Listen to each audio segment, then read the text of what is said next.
ಯುವ ಜನಾಂಗ ಪಂಚ ಕೀಳರಿಮೆಗಳನ್ನು ಮೀರಿ ಬೆಳೆಯಬೇಕು ಎಂದು ಹಿರಿಯ ಹೋರಾಟಗಾರ ಮತ್ತು ಚಿಂತಕ ಡಾಕ್ಟರ್ ಸಿದ್ದನಗೌಡ ಪಾಟೀಲ್ ಹೇಳಿದರು. ದಾಂಡೇಲಿಯ ವಿಟ್ನಾಳದಲ್ಲಿ ನಡೆದ ಎನ್ಎಸ್ಎಸ್ ವಿಶೇಷ ಶಿಬಿರದಲ್ಲಿ ಸಮಾಜಕ್ಕಾಗಿ ಯುವ ಜನತೆ ಎಂಬ ವಿಷಯದ ಮೇಲೆ ಚಿಂತಕ ಡಾಕ್ಟರ್ ಸಿದ್ದನಗೌಡ ಪಾಟೀಲ್ ಅವರು ವಿಶೇಷ ಉಪನ್ಯಾಸ ನೀಡಿದರು. ಇಂದು ಯುವ ಜನತೆ ನಾವು ಹಳ್ಳಿಗಾಡಿನವರು, ಇಂಗ್ಲಿಷ್ ಬರುವುದಿಲ್ಲ, ನಾವು ಹೆಣ್ಣು ಮಕ್ಕಳು, ಕೆಳಜಾತಿಯವರು ಮತ್ತು ಧಾರ್ಮಿಕ ಅಲ್ಪಸಂಖ್ಯಾತರು ಎಂಬ 5 ಕೀಳರಿಮೆಗಳಿಂದ ಬಳಲುತ್ತಿದೆ. ಹಳ್ಳಿಗಾಡಿನ ಬದುಕು ಸಮಾಜಮುಖಿಯಾಗಿರುತ್ತದೆ. ಇಂಗ್ಲಿಷ್ ಬಾರದ ಚೈನಾ, ಜಪಾನ್ ತಂತ್ರಜ್ಞಾನದಲ್ಲಿ ವಿಶ್ವದಲ್ಲೇ ಮೇಲುಗೈ ಸಾಧಿಸಿದೆ. ಸುನೀತಾ ವಿಲಿಯಮ್ಸ್ ಬಾಹ್ಯಾಕಾಶದಲ್ಲಿ 9 ತಿಂಗಳು ದಿಟ್ಟತನದಿಂದ ಸುತ್ತಿ ಬಂದಿದ್ದಾಳೆ. ದಲಿತರಾಗಿ ಹುಟ್ಟಿದ ಅಂಬೇಡ್ಕರ್ ದೇಶಕ್ಕೆ ಸಂವಿಧಾನವನ್ನೇ ಬರೆದು ಕೊಟ್ಟಿದ್ದಾರೆ. ದೇಶದ ಸ್ವಾತಂತ್ರ್ಯ ಮತ್ತು ಅಭಿವೃದ್ಧಿಗೆ ಅಲ್ಪಸಂಖ್ಯಾತರು ಅಪಾರ ಕೊಡುಗೆ ನೀಡಿದ್ದಾರೆ.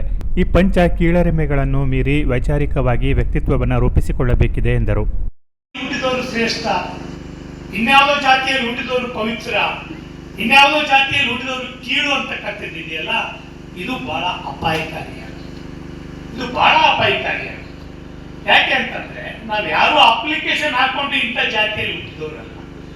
ಆಮೇಲೆ ಜ್ಞಾನ ಅನ್ನೋದು, ಬುದ್ಧಿವಂತಿಕೆ ಅನ್ನೋದು ಜಾತಿಗೆ ಸಂಬಂಧಪಟ್ಟದ್ದಲ್ಲ. ಈಗ ಅಂಬೇಡ್ಕರ್ ಅವ್ರ ಬಗ್ಗೆ ಹಾಡನ್ನ ಹೇಳಿದ್ರು. ಅಂಬೇಡ್ಕರ್ ಅವ್ರ ಬಗ್ಗೆ ಹಾಡನ್ನು ಹೇಳಿದಾಗ ಅಂಬೇಡ್ಕರ್ ಬೀದಿಯಲ್ಲಿ ಕೂತು, ಲೈಟ್ ಕಂಬದ ಕೆಳಗೆ ಕೂತು ಓದಿದವರು ಈ ದೇಶಕ್ಕೇನೆ ಒಂದು ಸಂವಿಧಾನವನ್ನು ಬರೆದುಕೊಟ್ಟರು. ಸಂವಿಧಾನ ಸಮಿತಿ ಅಧ್ಯಕ್ಷರಾಗಿದ್ದರು. ಸೊ ಆ ಕಾರಣಕ್ಕಾಗಿ ಜ್ಞಾನ ಅನ್ನೋದು ಜಾತಿಯನ್ನು ನೋಡಿ ಬರೋದಿಲ್ಲ, ನಮ್ಮ ಪರಿಶ್ರಮವನ್ನು ನೋಡಿ ಬರ್ತದೆ, ನಮ್ಮ ಓದಿನ ಆಸಕ್ತಿಯನ್ನು ನೋಡಿ ಬರ್ತದೆ. ಸೊ ಕೊನೆಯದಾಗಿರ್ತಕ್ಕಂಥದ್ದು ಧರ್ಮ.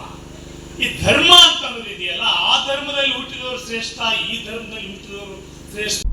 ಪತ್ರಕರ್ತ ಪ್ರವೀಣ್ ಕುಮಾರ್ ಸುಲಾಕೆ ಮುಖ್ಯ ಅತಿಥಿಗಳಾಗಿ ಆಗಮಿಸಿದರು. ಮನೋಹರ್ ಉಡಚಂಚಿ ಅಧ್ಯಕ್ಷತೆ ವಹಿಸಿದರು. ವೇದಿಕೆಯ ಮೇಲೆ ಡಾಕ್ಟರ್ ಎಂಡಿ ಒಕ್ಕುಂದ, ಡಾಕ್ಟರ್ ವಿನಯ ನಾಯಕ್, ಡಾಕ್ಟರ್ ಎಂಎ ಹಂಚಿನಮನಿ, ಬಸವರಾಜ ಹುಲಿಕಟ್ಟಿ, ಉಮೇಶ್ ಗೌಡ ಪಾಟೀಲ್ ಮುಂತಾದವರು ಉಪಸ್ಥಿತರಿದ್ದರು.